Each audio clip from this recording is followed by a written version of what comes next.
allant parler avec des gens dans ta cible, en leur posant toute une série de questions que nous on donne à nos clients, pour essayer de mieux les connaître et mieux les comprendre. Et ensuite t'écoutes, c'est tout. Il faut parler à combien de personnes pour que ce soit pas déconnant en Ça, moyenne? ça dépend de la cohérence de tes réponses. Si tu parles à 5 personnes et qu'elles te donnent quasiment les mêmes réponses au mot près, et que les 5 étaient dans ta cible, ça peut suffire. Si tu as des réponses qui partent un peu dans tous les sens, il peut en falloir 10, 15, 20, j'en sais rien, ça dépend en fait. Hein.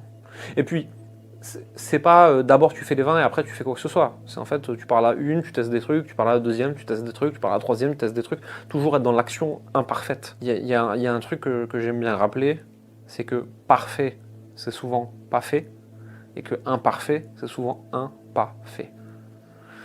Donc en fait, quand tu sais ça, l'imperfection, c'est un moyen d'avancer. C'est un truc qui paralyse un peu les gens que tu observes.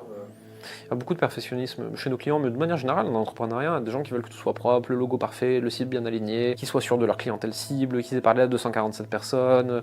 Oui, mais je suis encore en train de travailler sur mon offre. Le problème, c'est que tant que tu n'as pas parlé à des gens, tu sais pas.